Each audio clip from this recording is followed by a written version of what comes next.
Muy buenos días, tengan a todos.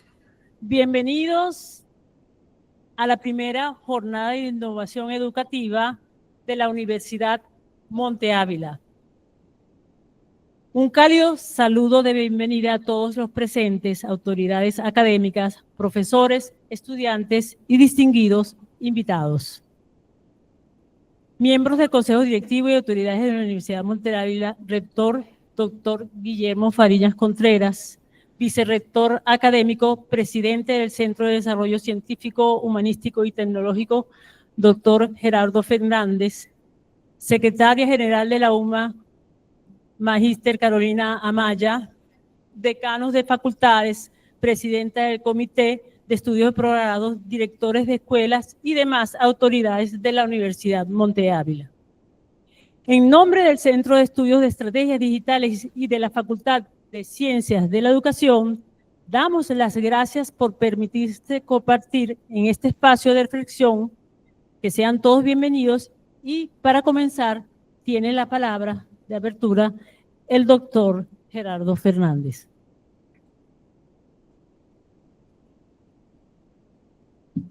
Buenos días, buenos días.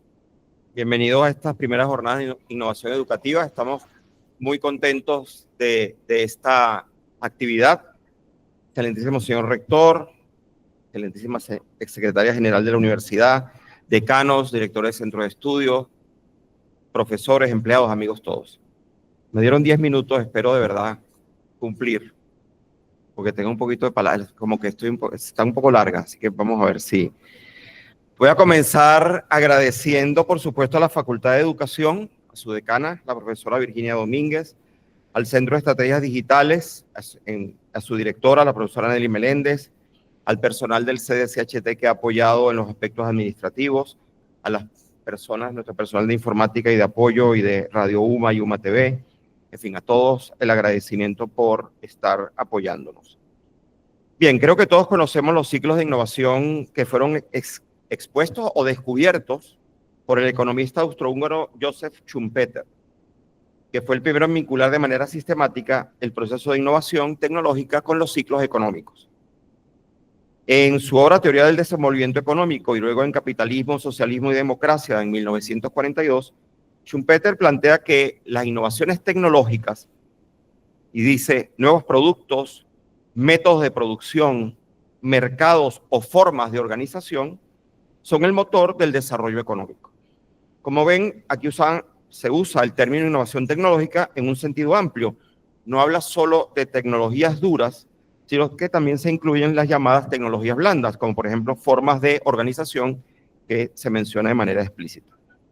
Schumpeter también introduce el concepto de destrucción creativa, por el cual las innovaciones reemplazan constantemente a las tecnologías anteriores, generando ciclos económicos de crisis y auge. Nosotros acá en nuestro país, poco desarrolladores de tecnologías duras, sí somos buenos desarrolladores de tecnologías blandas, me parece, y hemos sido usuarios de la tecnología dura y a veces, o en el mejor de los casos, integradores de tecnología. En ese proceso de integración de tecnología no hemos sido malos, hemos tenido buenos resultados. Y todos vemos cómo incorporamos rápidamente en nuestra vida las tecnologías de avanzada que van llegando a nuestro país. Somos unos, como se dice en inglés, early adopters de todo lo tecnológicamente fancy que sale, sobre todo en los vecinos del norte. 5G, y si hubiera 6G o 7G, si se está por allí experimentando, ya alguien aquí lo tiene. Quizás en la educación podemos sentir que no hemos avanzado suficientemente rápido y por eso actividades como la del día de hoy se hacen imprescindibles para despertar el interés en los que tienen vocación de educar, nosotros y ustedes, la pasión para innovar. Frente a los desafíos de la inteligencia artificial, la formación en STEM, del inglés, Science, Technology, Engineering and Mathematics, la educación dual, entre otros retos, esa pasión de que se despierte en los educadores es urgente. Tenemos que innovar en la forma de impartir clases, en la manera de evaluar, en el uso y desarrollo de herramientas. Y ese es el norte que nos hemos puesto y que nos hemos fijado en la Universidad Monte Ávila. recientemente, en un arranque de entusiasmo, en palabras de otro evento, no lo tenía escrito y se me ocurrió prometer que la Universidad Monte Ávila va a ser la universidad más innovadora en este país en los próximos años. Aquello fue un arranque de entusiasmo, pero hoy quisiera renovar este compromiso. Quiero comprometerme en nombre, y estoy comprometiendo también al rector, que yo sé que me da permiso, que la Universidad Monte Ávila va a ser la universidad más innovadora de este país en los próximos años. Ya empezamos a hacerlo, innovando en nuevas carreras, con perfiles actualizados. Tenemos un carreroducto donde cuento por lo menos hasta 12 nuevas carreras, al menos 6 de ellas ya desarrolladas prácticamente al completo, que van desde una psicología con perfil moderno hasta diseño de moda, pasando por 5 nuevas ingenierías en áreas muy innovadoras que no existen en el país y que tienen el mayor impacto en el mundo empresarial y en el mundo de la sociedad. Justo ahora que los ingenieros se incorporan a nuestro camino de educar a partir de septiembre, tenemos que lograr el desarrollo de aplicaciones basadas en inteligencia artificial, por ejemplo, y que va a ser todo un reto para nuestros profesores, porque en algún caso es bastante probable que los alumnos le ganen en conocimiento básico a alguno de nuestros profesores. Innovación tiene que ser la palabra que se escuche más insistentemente en las aulas, pasillos y reuniones. Dentro de estos retos, y por si alguno siente que estamos abandonando un cierto rumbo transitado hasta ahora, les diré que debemos apostar por la educación enmarcada en lo que se ha llamado la inteligencia aumentada. No se trata de eliminar al profesor en el proceso de educar, sino de usar a la máquina para acompañarse y adaptarla a la inteligencia del profesor humano y máquina, aumentando las capacidades del profesor. Sal Khan, creador de Khan Academy, recientemente en una entrevista que le hizo la BBC ponía esta metáfora o este cuento. Imagínate que nuestro Ministerio de Educación Superior, estoy cambiando las palabras de Sal Khan, él dice el distrito escolar, imagínate que nuestro Ministerio de Educación Superior nos dona $1.000 millones. Y entonces decidimos contratar a los más brillantes graduandos para pasar un rato en el aula. Estos graduandos estarían de guardia todo el día y noche para ayudar al profesor a calificar trabajos, a pensar.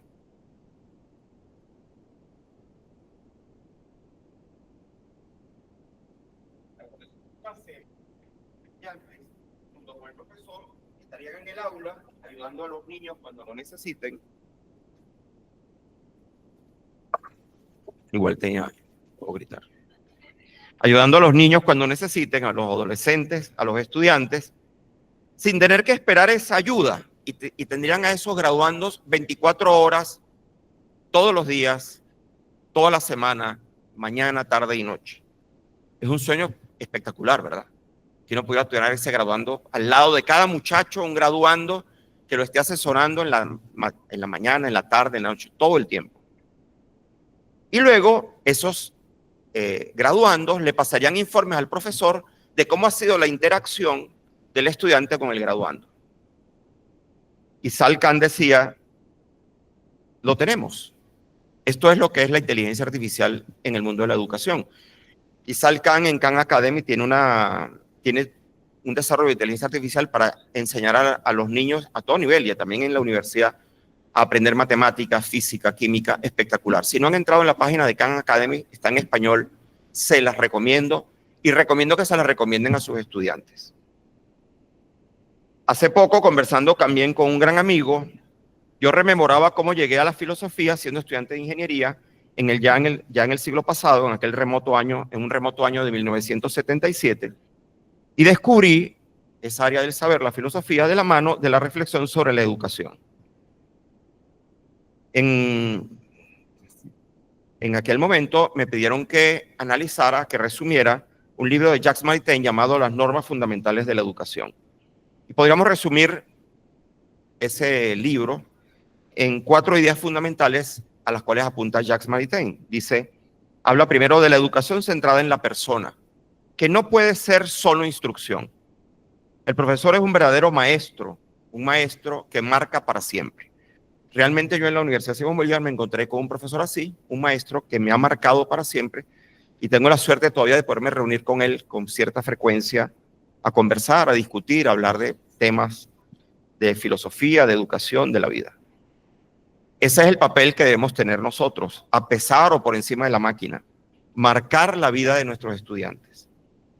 Tenemos, dice Maritain, hacer personas libres y responsables y plenos espiritualmente, formar en la libertad y en el juicio, libertad interior para hacer el bien porque me da la gana, eso lo agregué yo, no lo dice Maritain, hacer el bien porque me da la gana, a pesar de los condicionamientos internos y externos, actuar con sentido, como decía también Viktor Frankl, el psiquiatra vienés que fue atrapado en Auschwitz y que descubrió allí, en medio del dolor, el valor de la libertad interior.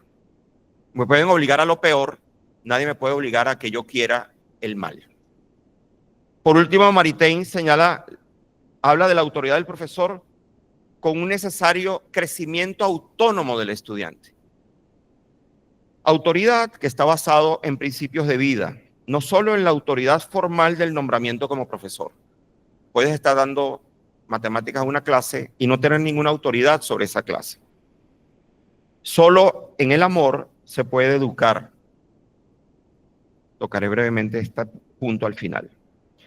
En plena ola de innovación educativa por la inteligencia artificial, estos principios se alzan como una malla sólida con la novedad a la vez y la seriedad profesional, con la exigencia, la rigurosidad en el saber. No nos servirá a graduar a estudiantes solo con valores éticos, que por supuesto lo queremos en primer lugar, pero también tienen que tener la suficiente solidez profesional, porque esa formación ética, si no es profesionalmente intensa, sería falsa, porque el primer valor que tiene el hombre es el del trabajo. Los hombres están hechos para trabajar como las aves para volar. ¿Qué le pido hoy a los profesores nuestros y a todos los que están aquí? A no tener miedo a las nuevas herramientas. Creo firmemente que vamos a tener pronto, relativamente pronto, humanoides iguales a nosotros en un 99,99%. Ese 0,01% que uno podría decir o podría pensar que es un desarrollo gradual para que el humanoide reemplace al profesor, no es así.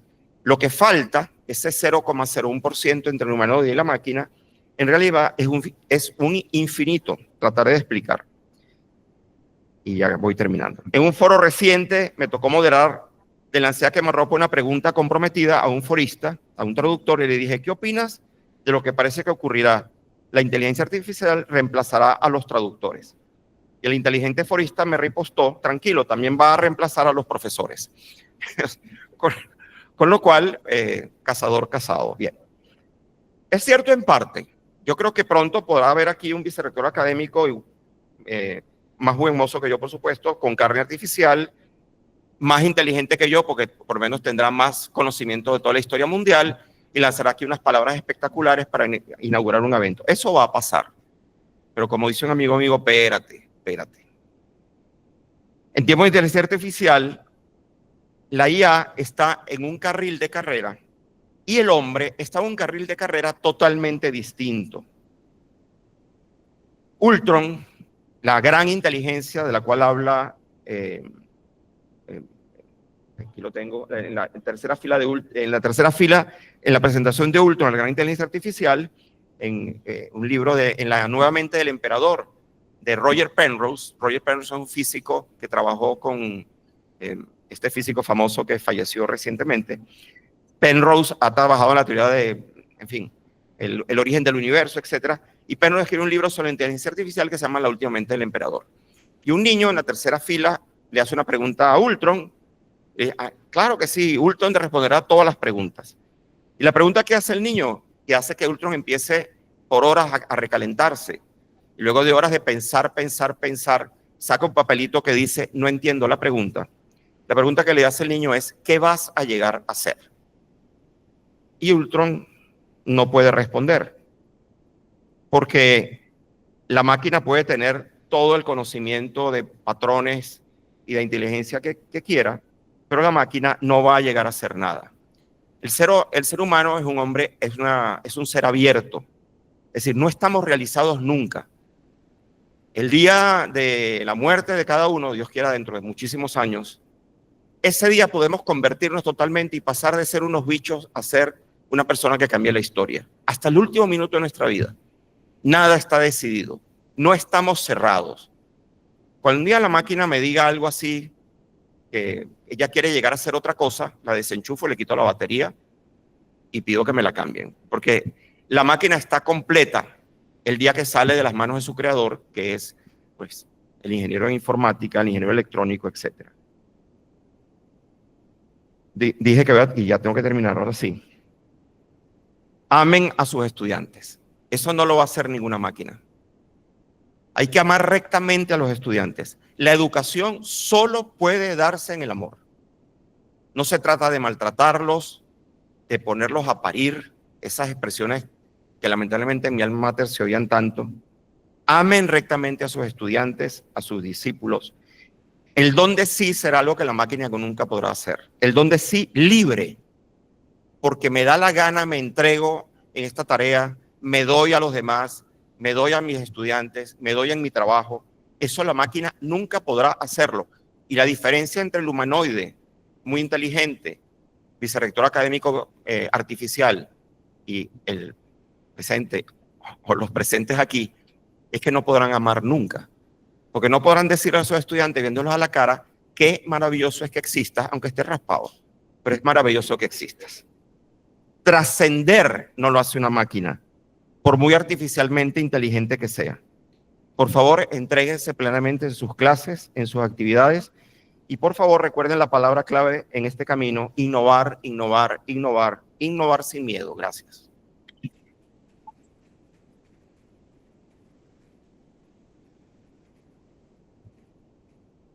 Muchísimas gracias, doctor Fernández. Precisamente la pasión por innovar, educar con amor, es por eso que estamos todos aquí reunidos. Muchísimas gracias. A continuación, tenemos a la doctora Ángela Novoa Echaurren. Ella es doctora en educación con mención en tecnología educativa por la University College London.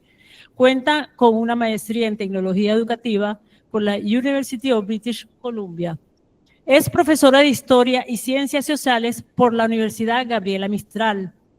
Actualmente es directora académica de la Escuela de Educación de la Facultad de Ciencias Sociales en la Universidad de los Andes, Chile.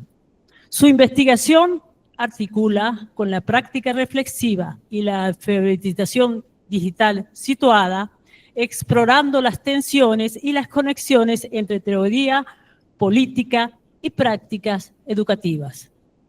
A través de sus investigaciones, impulsa procesos formativos que integran tecnologías con una mirada crítica, vinculando el uso tecnológico con una perspectiva ética, contextual y profundamente humana.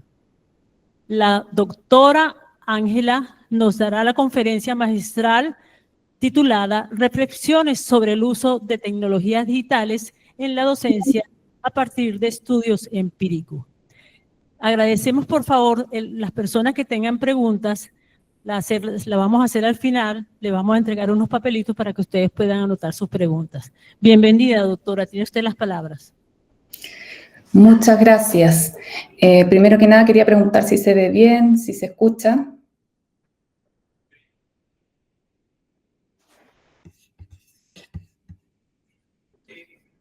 ¿Sí? Perfecto. Ya, entonces, como comentaba... Perfectamente, doctora, disculpe. Perfecto, gracias. Como comentaban en la presentación, voy a abordar el tema de reflexiones sobre el uso de tecnologías digitales a partir de estudios acotados, pero estudios empíricos. Bueno, antes de introducir los estudios, me gustaría contextualizar el avance tecnológico que va también de la mano con ciertos cambios en la sociedad. En la década de los 80 podemos ver que empiezan a aparecer los primeros ordenadores de escritorio, las consolas de videojuegos, también el acceso a Internet de manera masiva. Si bien estas tecnologías ya venían desarrollándose con anterioridad, en el fondo empieza a aparecer a la población en este periodo. Y ahí, en esa época, empiezan a nacer las generaciones X e Y, que también se les conoce como los millennials. En la década siguiente, entonces, progresa un poco más la tecnología, se hace masivo el uso de los buscadores en Internet, la tecnología móvil, que no inteligente, la antigua, el uso del correo electrónico y primeros sistemas de mensajería. Entonces, también estas generaciones van evolucionando en su forma de relacionarse con otros y representar el mundo también, hacia una forma más colaborativa y horizontal. En los años 2000 aparece la generación Z, que es bastante más horizontal en las relaciones que la generación Y, y aparecen, de la mano de ello aparecen otras tecnologías al uso público, como por ejemplo las enciclopedias que están abiertas y que pueden ser editadas por cualquier persona, las redes sociales, también en el fondo a nivel masivo el uso de el traductor de Google, por ejemplo, que está basado en Machine Learning, y los primeros dispositivos inteligentes como el iPhone y el iPad. Luego, más adelante, aparece esta generación alfa, que nace a partir de la década de los 2010. Y también evolucionan las tecnologías. Por ejemplo, están estos asistentes personales como Siri, o los asistentes para el hogar como Alexa, la realidad virtual, como por ejemplo el producto Oculus, que fue uno de los primeros, los videojuegos sociales online como Fortnite, ¿no es cierto?, que también van cambiando la experiencia de juego, combinando el concepto de red social con videojuego. Y en la década de los 2020 se hace más masivo el uso del metaverso, la inteligencia artificial generativa y la robótica. Entonces, perdón, disculpen ahí. Yo dejé unas preguntas para que vayamos teniéndolas a lo largo de la presentación. ¿Cuál es el impacto de este desarrollo tecnológico y esta evolución social en la manera de enseñar, en la manera de aprender y también en la manera de relacionarnos? También como contexto quería compartir un estudio recientemente publicado que fue una revisión sistemática de literatura sobre los usos de tecnologías digitales en escuelas de Finlandia y Chile. Se enfocó los años anteriores y durante la pandemia. Este estudio identificó tendencias de uso, prácticas innovadoras, pero también desafíos para la investigación y la docencia relacionada con el uso de tecnología. El método que utilizamos fue una revisión sistemática. Primero incluimos cerca de 1000 artículos que fueron reducidos a 26 estudios clasificados en revistas de cuartil 1 y cuartil 2. El método analítico fue una metaagregación que en el fondo consiste en agrupar distintos temas que se repiten dentro de los estudios y después establecer 2 o 3 síntesis que dan cuenta de los hallazgos principales. Y además realizamos un enfoque local que implica integrar dimensiones globales relacionadas con el uso de las tecnologías con las realidades locales, en este caso de Finlandia y Chile. Y dos de las síntesis claves que nosotros encontramos es que, en primer lugar, el contexto metodológico influye en la identificación de los tipos de uso. ¿Qué queremos decir con esto? Que en el fondo encontramos estudios cualitativos, como por ejemplo estudios de caso, que de manera anecdótica en el fondo reflejan estos usos que están centrados en que el estudiante desarrolla habilidades o en el fondo vaya acercándose más a incrementar su aprendizaje con la tecnología, y a eso nosotros le llamamos usos transformadores. Y después los estudios cuantitativos, que estaban caracterizados más bien por encuestas de percepción a los docentes sobre sus usos de tecnología, daban cuenta de usos tradicionales que se enfocan más en la presentación de contenido o en la replicación de recursos que encuentran en Internet, pero sin ningún tipo de ajuste al contexto de enseñanza. Además, la segunda síntesis, encontramos que la pandemia incrementó las brechas de uso, especialmente en el caso chileno, porque en Finlandia en la década de los 90 se había hecho un proceso de formación docente desde el ministerio para que estuvieran más preparados a utilizar tecnologías digitales con sentido educativo, en el fondo, que pudiesen promover distintas habilidades mientras se utilizan las tecnologías. En cambio, en Chile esa preparación, aunque existiera un centro que se llamaba la Red de Enlaces desde el Ministerio de Educación y hoy día se llama el Centro de Innovación Docente, pareciera que hay una brecha entre esas políticas educativas y lo que ocurría en la práctica.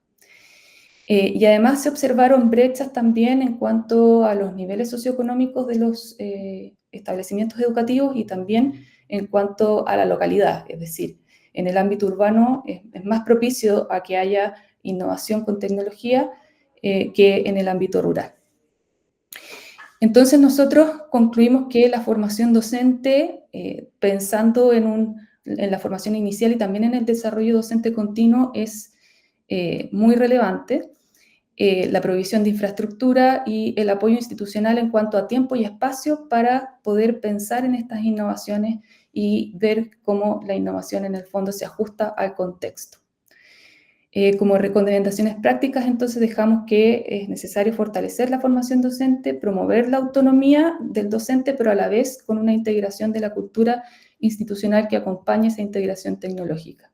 Y también es importante ir articulando las expectativas, las normativas u orientaciones que aparecen a nivel global con las adaptaciones locales para generar un mayor impacto pedagógico.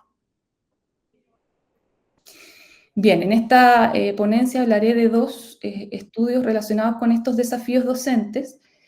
Uno está enfocado en docentes y el segundo está enfocado en estudiantes. El primer estudio se refiere a la replicación de un enfoque que creé en la tesis doctoral. El enfoque que se desarrolló en la tesis doctoral fue creado con relación a un contexto escolar, pero ahora se replicó a un contexto universitario.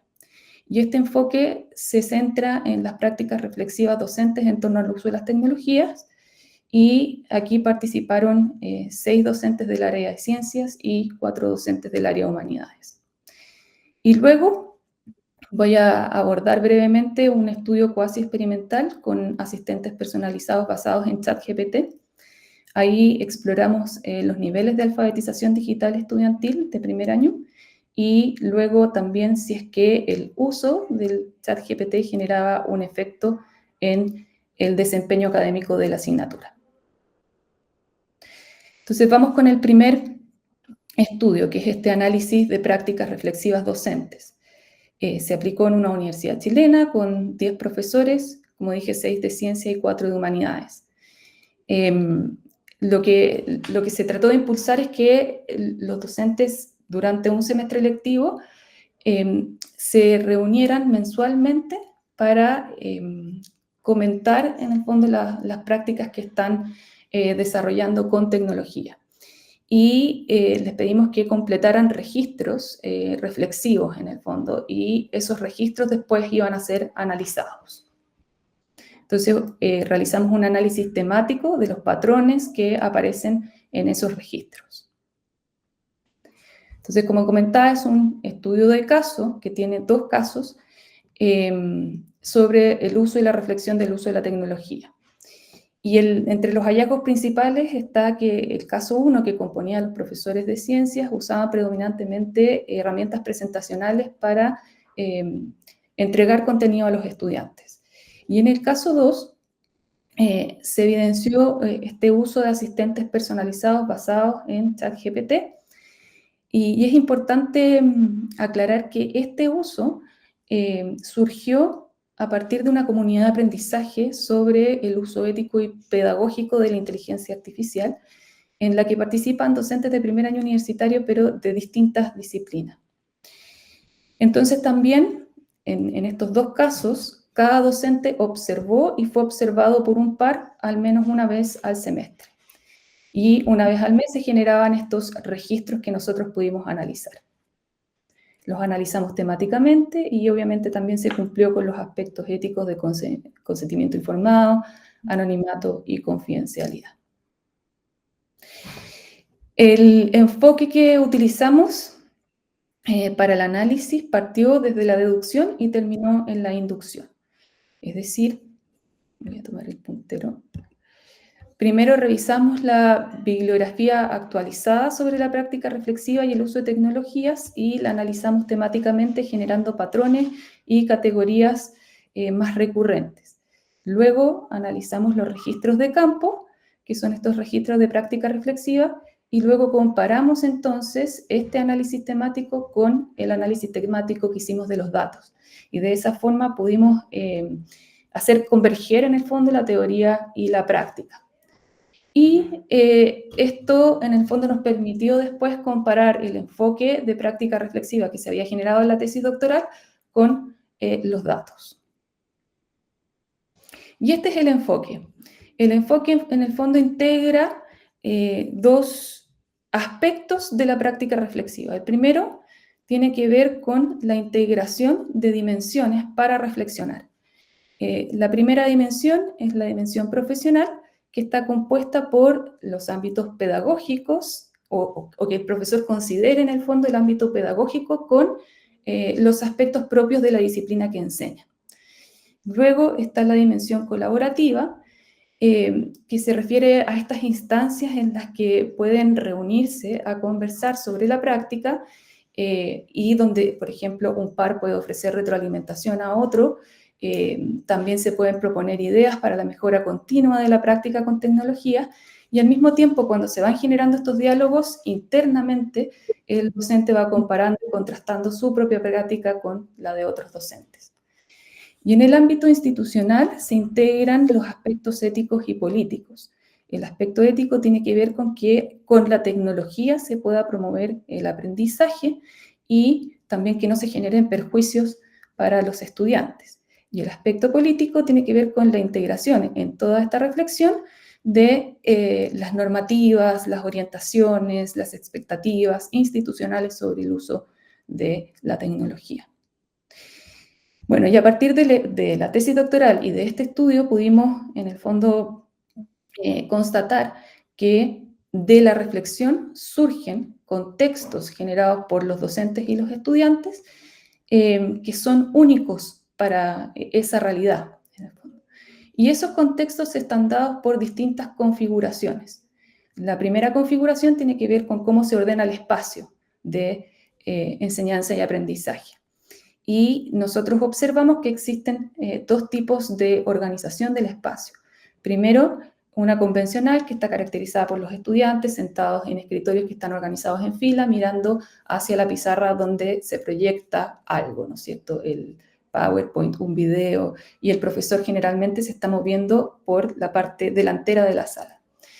Luego hay una configuración espacial distribuida que consiste en que, por ejemplo, nosotros podemos hacer o pedir a los estudiantes que trabajen en equipos que están distribuidos en distintas partes de la sala utilizando tecnología móvil, ¿ya? O que estén distribuidos a lo largo del campus y que generen algún producto tecnológico y después vuelvan y lo presenten, por ejemplo. O definitivamente la enseñanza enteramente online también tiene una configuración distribuida.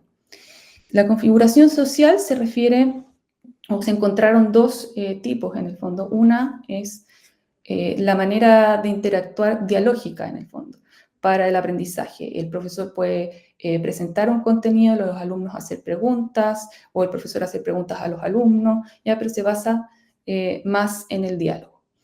Y hay otra que está relacionada con la producción colaborativa, es decir, utilizar la tecnología para que el estudiante demuestre algún resultado esperado a través de la realización de un producto.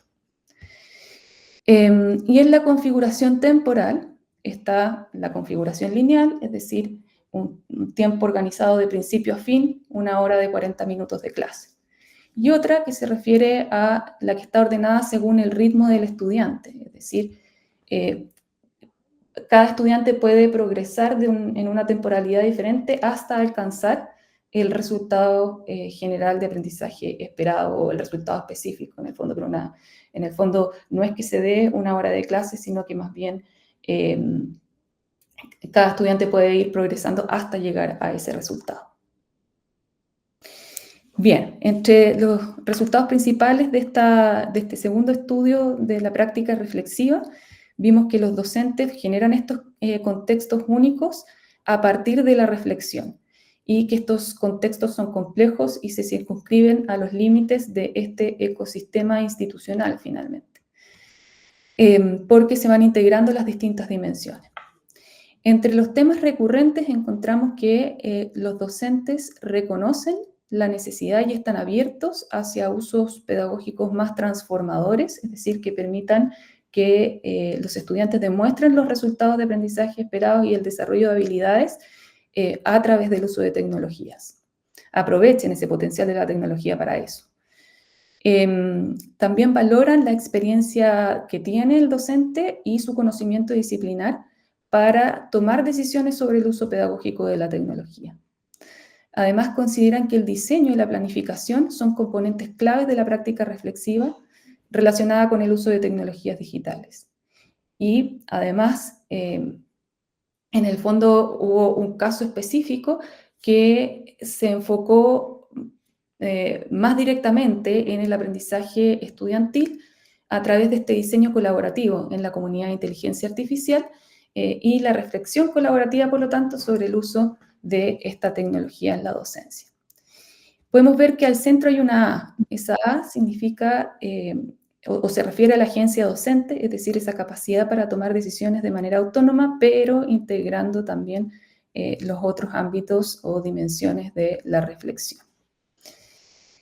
En cuanto a las configuraciones, en este estudio específico se identificó que el caso 1 estaba más asociado a una configuración espacial convencional, dado que utilizaban principalmente presentaciones de PowerPoint para entregar contenidos, interacciones sociales dialógicas, porque en el fondo cuando se generaban estas presentaciones también había una conversación con los estudiantes sobre las dudas o preguntas realizadas a los estudiantes para poder profundizar sobre el contenido, pero también que se reconoce entre los docentes de este caso varias veces la necesidad de diversificar herramientas, recursos y metodologías que involucren tecnologías digitales.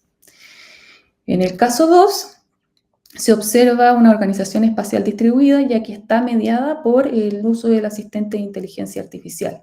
Entonces, podría darse que en una sesión específica se utilice la inteligencia artificial de la clase para enseñar a los estudiantes cómo hacer preguntas a la inteligencia o prompts que sean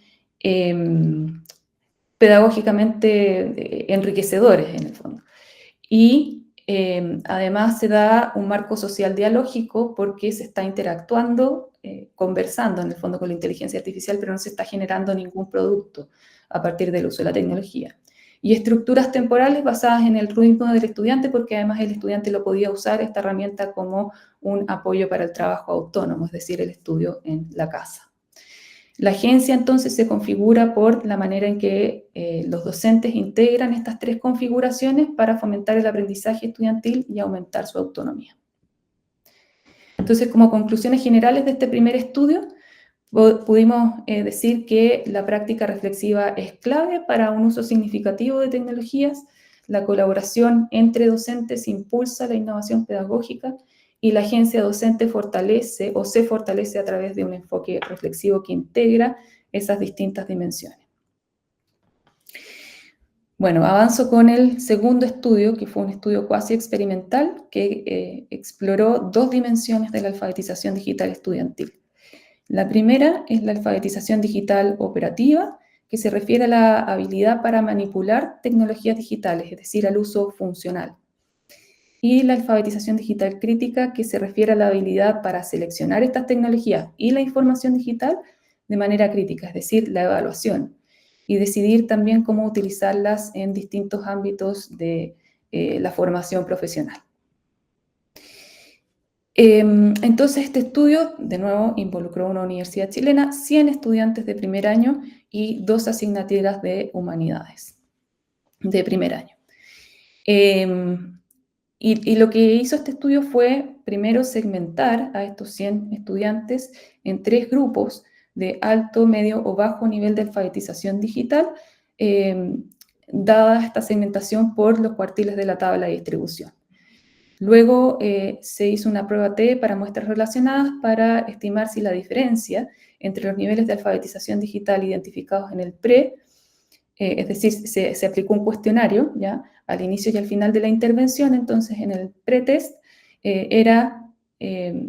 y la diferencia con el post-test, es decir, la aplicación del cuestionario al final de la intervención, era estadísticamente significativa. Y por último, también se hizo un análisis de covarianza para estimar el efecto del uso en el desempeño final de las asignaturas donde se hicieron la intervención, ajustando por las notas iniciales. Es importante mencionar que este estudio cuasi experimental estuvo apoyado por un fondo interno que se llama Concurso de Innovación Metodológica y Tecnológica en Asignaturas. Bien, entonces primero me gustaría caracterizar el proyecto.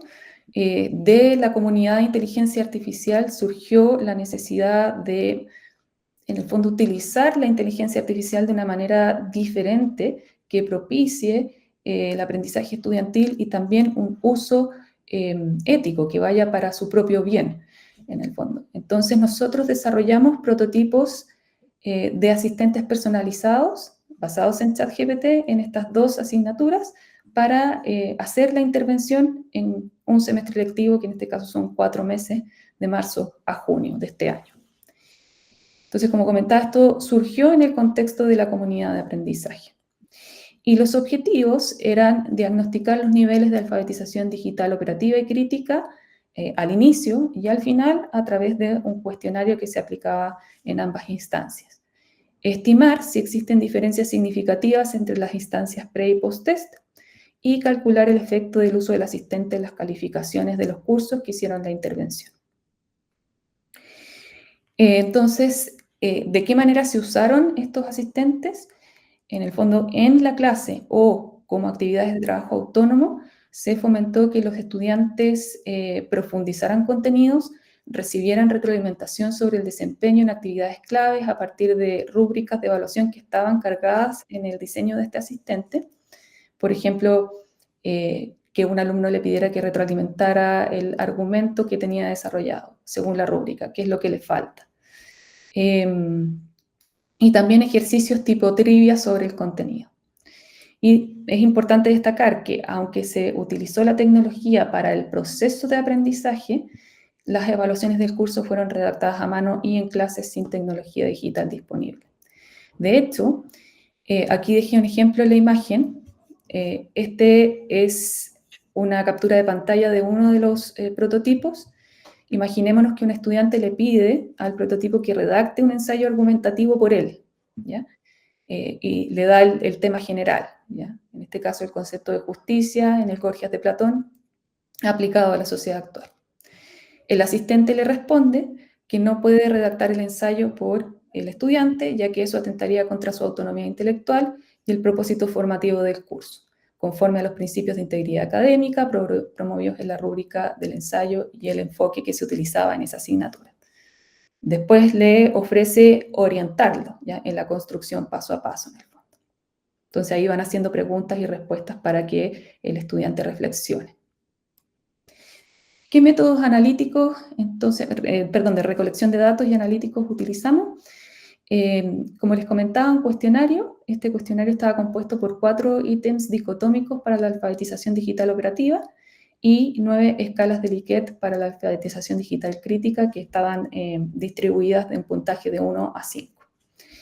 Se realizó esta prueba T para muestras relacionadas para estimar si las diferencias entre el nivel de alfabetización digital en el pre y en el post-test era significativa, y el ANCOA para estimar el efecto del uso en el desempeño en las asignaturas de intervención.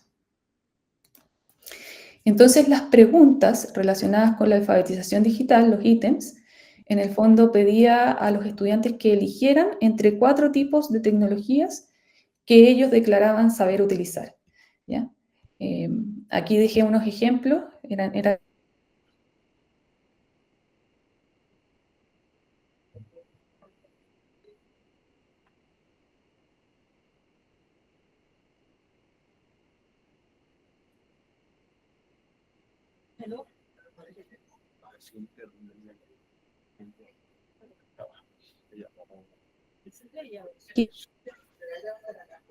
Likert, que estaban enfocadas en la evaluación de las tecnologías e información digital para diversos propósitos de aprendizaje.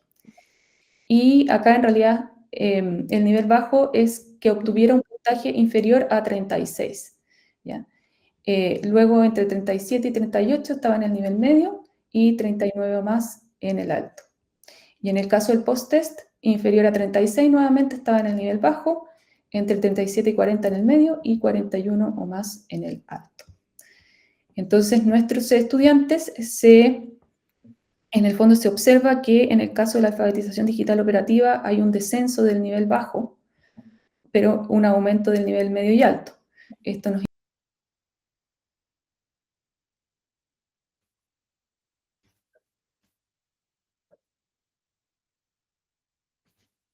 Aprovecho para que necesita anotar preguntas.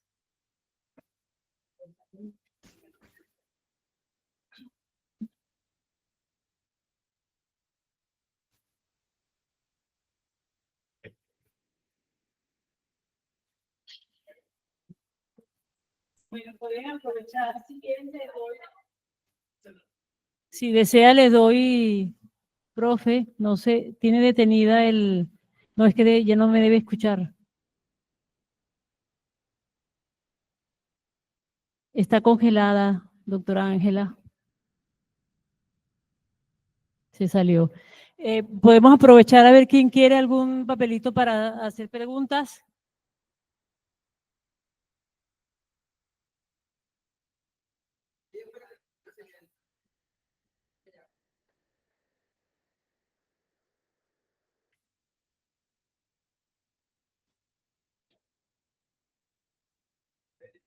Sí, ajá. Estamos esperando que la doctora Novoa se conecte nuevamente. Tenía problemas con la señal. Y bueno, aquí estamos esperando. Si quieren pueden aprovechar a anotar sus preguntas para tenerlas recabadas para cuando ella reinicie y culmine, tener ya las preguntas clasificadas.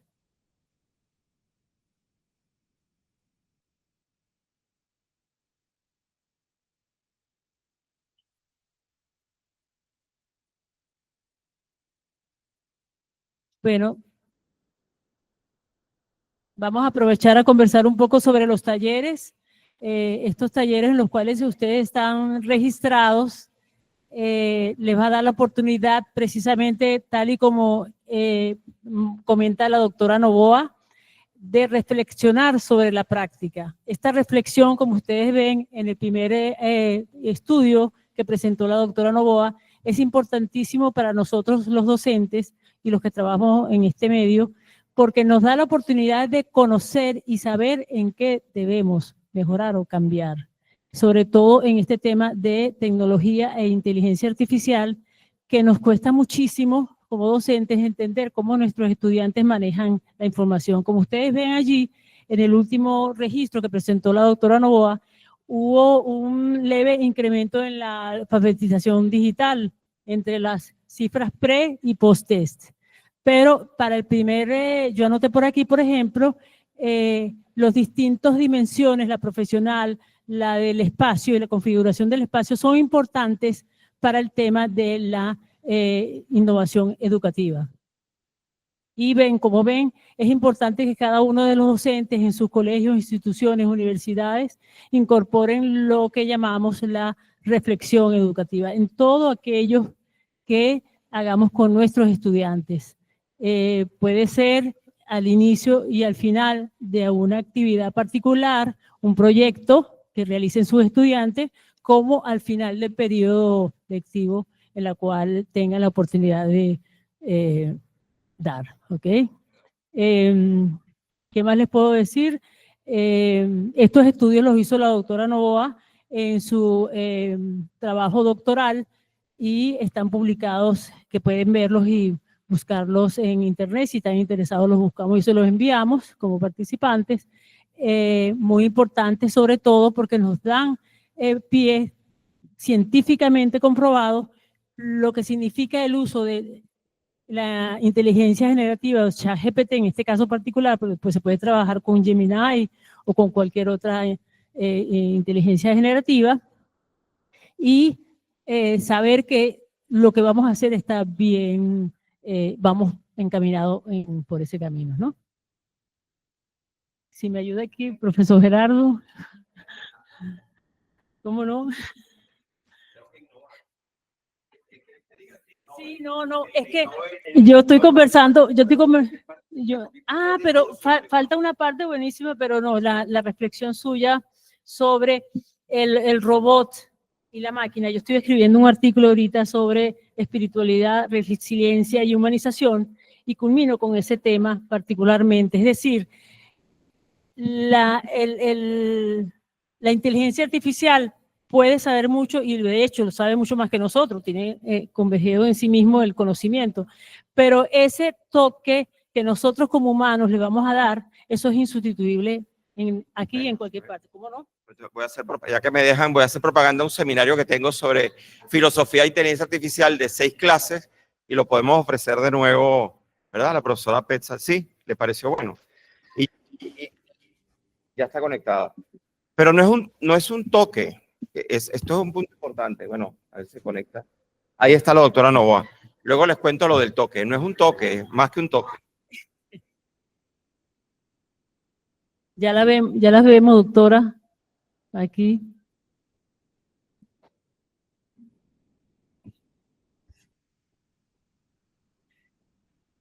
Hola, ¿se escucha ahí? Ahora sí, la estamos viendo ya. Hoy, disculpen por la desconexión, no pude volver a conectarme. ¿En qué parte de la presentación quedamos? Estábamos en el segundo investigación, ya habló sobre la diferencia pre y post-test del estudio cuantitativo con los estudiantes. Perfecto, entonces termino con el efecto del uso y... En la diapositiva donde estaban las cifras. Perfecto, ya, muchas gracias. Ahí está. Ya, entonces, bien, lo segundo que nosotros investigamos fue el efecto del uso en el desempeño en las 2 asignaturas donde se realizó la intervención. Y pudimos observar que el grupo que no usó, ¿ya?, tuvo un promedio final inferior que el grupo que usó el asistente personalizado. Y que además esta diferencia es estadísticamente significativa, está dada por el p-valor, por lo tanto se rechaza la hipótesis nula, es decir, que es poco probable que las diferencias observadas se hayan atribuido al azar.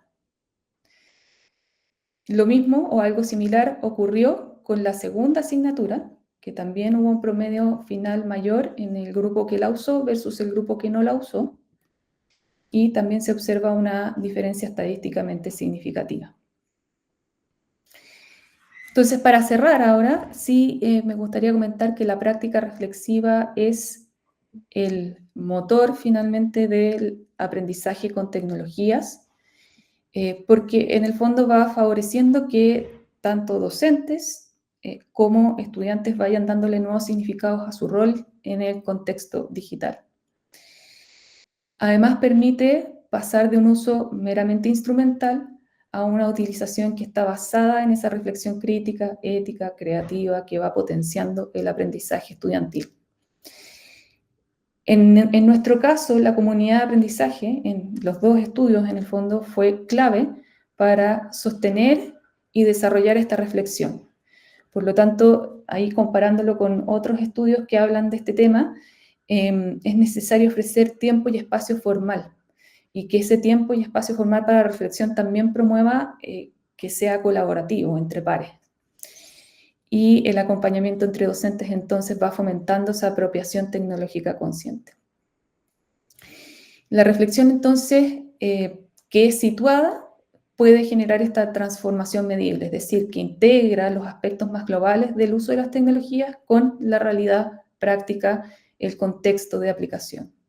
Y eso se puede observar en, por ejemplo, los cambios de alfabetización digital operativa y también en los efectos del uso sobre el desempeño académico y luego también en las mejoras del diseño pedagógico en el estudio de práctica reflexiva. La integración de la inteligencia artificial debiera acompañar estructuras institucionales. Contar con ese tiempo, con protocolos, con formación y evaluación continua, ¿ya? Sobre todo porque la inteligencia artificial va acompañada de muchos desafíos éticos. Las tecnologías no transforman por sí solas el aprendizaje, la clave está en cómo se usan y por qué se usan. Y como líneas de investigación futura, se propone prolongar el periodo de intervención, ¿ya? Para poder evaluar cómo se comporta la alfabetización digital crítica especialmente, y aumentar la muestra para asegurar la validez. Lo último que me gustaría comentar es que los instrumentos, los cuestionarios, contaron con un intervalo de confianza de 0.7 en el pretest y 0.8 en el posttest, lo que en el fondo va resguardando ese aspecto de la validez metodológica. Muchas gracias, entonces comparto estas referencias y agradezco la oportunidad de conversar con ustedes. Muchas gracias, doctora Novoa. Excelente presentación. Ahora pasamos a unos minutos de preguntas por parte del público.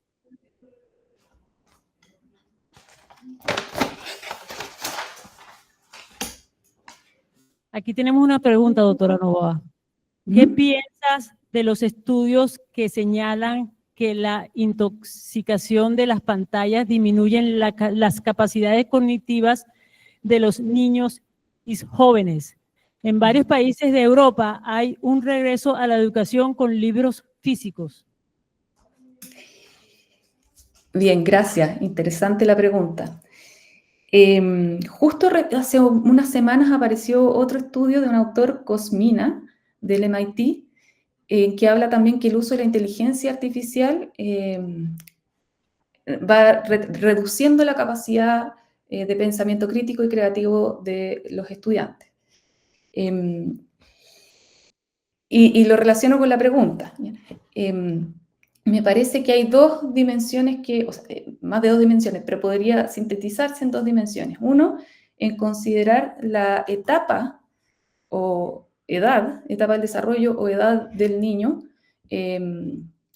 donde se debe iniciar el uso de las tecnologías, ¿ya?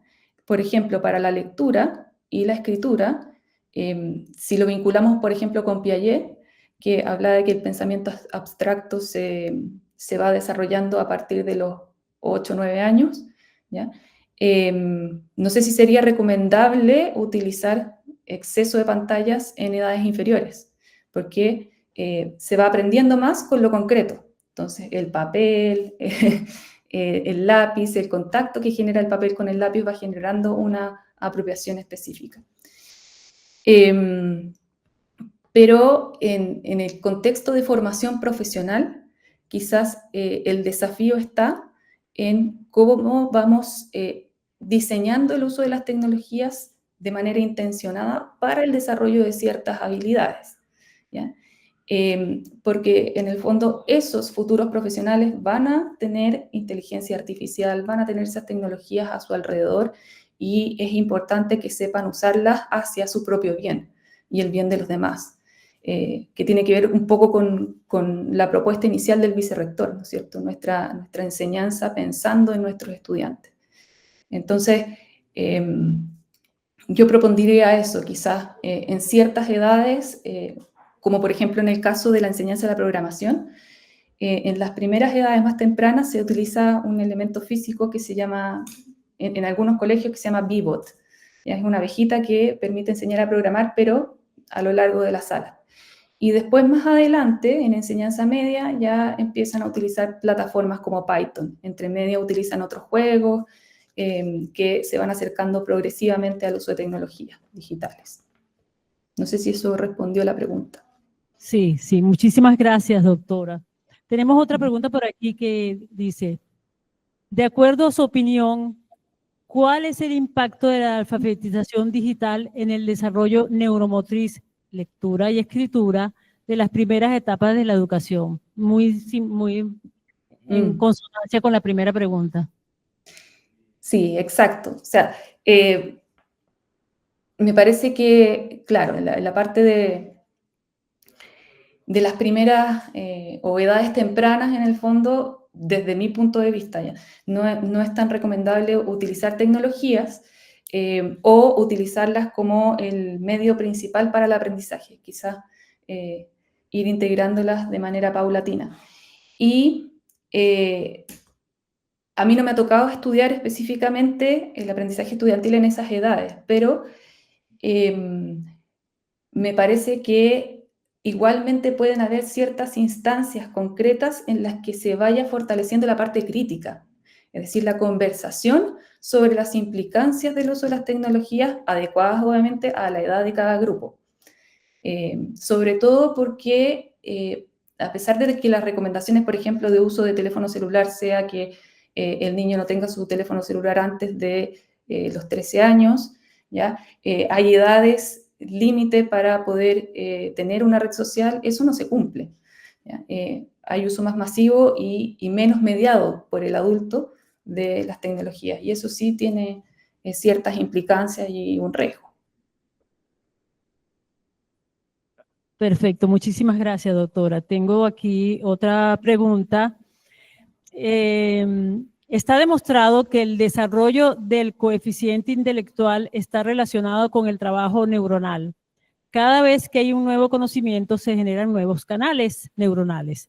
¿En qué medida el empleo excesivo de las tecnologías en la educación en edad escolar, volvemos al mismo tema de la edad escolar, afecta el desarrollo de la inteligencia? Gracias. Ya, ahí usó un concepto clave que es excesivo. ¿Ya? Bueno, otro estudio en el que estuve involucrada, que fue sobre las dinámicas familiares y sociales del uso de Fortnite entre niños de 10 y 18 años, lo hicimos en conjunto con Chile y Argentina, con la Universidad Austral. Nos dábamos cuenta de que la mediación adulta es fundamental, pero no es una mediación en que uno esté observando cómo usan, sino que hacer un uso conjunto y una conversación con sentido sobre el uso de la tecnología, ¿ya? Como en el fondo en la familia, también desde el punto de vista de la docencia escolar, se puede ir generando esa reflexión desde edades más tempranas, ¿ya? Apunta a lo mismo que dije en la respuesta anterior, ¿ya? Pero tampoco, es decir, no usar para nada las tecnologías también puede ser dañino porque nos damos cuenta de que los estudiantes igualmente la usan de una forma espontánea y sin ese desarrollo o ese pensamiento crítico que se requiere para poder evaluarlas, ¿ya? Y utilizarlas de forma correcta. Entonces, por eso es tan relevante el rol docente. Ahí cuando el vicerrector hablaba de si desaparece el docente, no, se reconfigura su labor, ¿ya? Pero no desaparece de ninguna manera. Muchísimas gracias, doctora. Aquí tenemos otra pregunta que es la siguiente. Es difícil contextualizarlo, pero según lo que se lee, las nuevas herramientas de inteligencia artificial que se han puesto a la disposición del mundo han sido utilizadas de manera poco precisa, vaga, sin profundidad ni relevancia por nuestros estudiantes. ¿Considera usted considerados muy hábiles? ¿Qué dice usted al respecto? Es decir, entiendo que ellos se consideran muy hábiles. Sí, y de hecho hay por lo menos pasa acá, una presunción de que, por ejemplo, nuestros estudiantes universitarios que ingresan a la universidad en primer año tienen un excelente manejo de tecnologías mejor que nosotros los docentes. Y nos damos cuenta de que, claro, si hablamos de TikTok, si hablamos de videojuegos, puede ser, pero cuando nos referimos a tecnologías de comunicación, quizás uso de software, ¿ya? Aunque sea Microsoft Office o Google, las plataformas de Google para poder colaborar, ¿no es cierto?, los documentos de Google, etcétera, no son tan expertos en eso. Entonces, vuelvo al punto de que es muy relevante la formación docente para poder enseñar de manera consciente y diseñar también de manera consciente esos usos hacia el aprendizaje. definir bien el resultado de aprendizaje que se espera, ¿ya? De qué manera la tecnología va a mediar, ¿nos sirve la tecnología en este contexto o no nos sirve? Ese proceso es fundamental. Y es fundamental precisamente por el uso espontáneo que digo yo que están dando los estudiantes. Sí, doctora. Precisamente entonces ahí está el tema de la reflexión por parte del docente. Exacto, exacto, es fundamental. Y no solamente por los tipos de uso, sino también por otras cuestiones que aparecieron durante la pandemia. Por ejemplo, habían varios autores hablando de que se tomó la decisión de que la enseñanza online iba a ser la solución y muchas veces no lo fue. Entonces, hay temas de acceso, un montón de desafíos en el fondo. Por eso es importante la reflexividad y que sea colectiva. Aquí tenemos una más específica sobre una materia, pero creo que puede ir a tono con otras materias. ¿Qué le parece el uso de aplicaciones, graficadoras, calculadoras programables, etcétera, en la enseñanza de la matemática universitaria?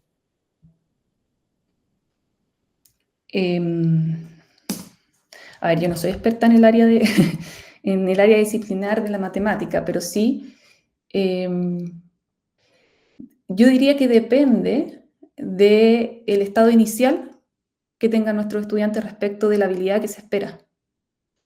Entonces, si el estado inicial no cumple con los estándares que están diseñados, probablemente se va a necesitar que se hagan los ejercicios. Lo mismo que pasa con la escritura, en el fondo, o con la lectura.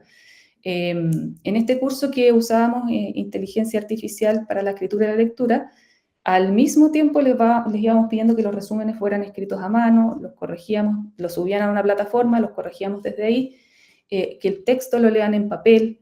Entonces, si nosotros no vemos que esas competencias básicas están, probablemente a lo mejor la calculadora no va a ser algo recomendable. ¿Me explico?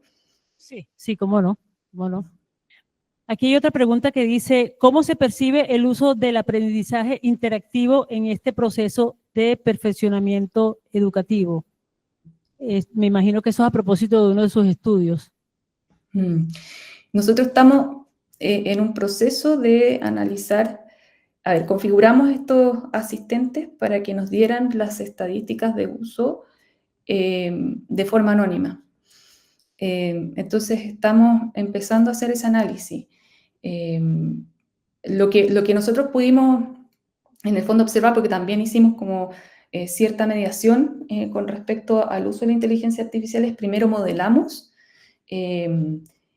después utilizamos en clases para ir viendo qué tipo de preguntas aparecían entre los estudiantes, y ahora estamos empezando también a analizar esas interacciones que se generaron, qué preguntas se generan, etcétera, y hemos visto en este análisis preliminar que ya que saben que la inteligencia artificial en ese contexto no puede realizar los productos de los alumnos, sí habían un gran número de preguntas formativas que en el fondo apuntaban a ir mejorando su desempeño, en el fondo, cómo está este argumento que redacté.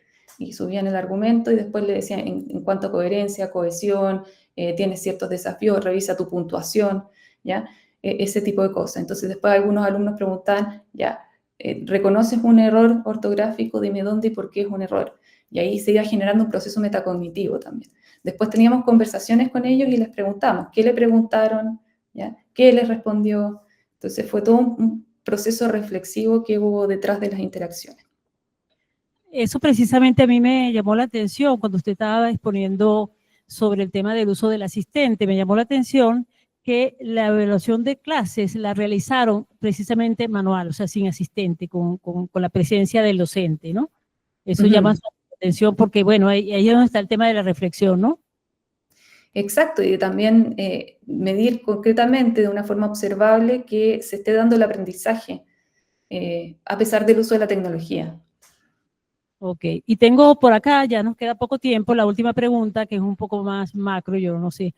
¿Qué políticas universitarias y gubernamentales serían necesarias para fomentar el uso más efectivo y equitativo de las tecnologías digitales en la docencia universitaria? Gracias, difícil pregunta. Eso la dejé último. Muchas gracias. A ver, Es difícil esta pregunta, pero yo pienso que el tema ético tiene que estar sí o sí, en el fondo, tanto para orientar a los profesores cuáles son los usos positivos de la tecnología o los usos que apuntan al aprendizaje y los que no, ¿ya? Porque yo creo que también pasa que no hay tanta conciencia entre nosotros los adultos, porque no tenemos tanto manejo de la tecnología y nos falta tiempo, nos falta espacio, para poder entender de qué manera su uso nos favorece el aprendizaje. Eso en primer lugar. También me imagino que deberían haber algún elemento que tenga estas orientaciones docentes y otro, aparte, con orientaciones estudiantiles. He visto, por ejemplo, en Inglaterra que eso ocurre. El Tecnológico Monterrey también tiene bastante avanzado en ese ámbito. Pero en el mundo anglosajón va más avanzado que nosotros, en el fondo. Definitivamente es así, doctora. Bueno, creo que hemos combinado. Agradecida, doctora, por su tiempo, conocimientos y compartir sus trabajos que realmente nos dan la oportunidad de aprender y si usted es posible nos da las señas, pues aunque hay bibliografía allí en su presentación, del trabajo que ha realizado. Muchísimas gracias.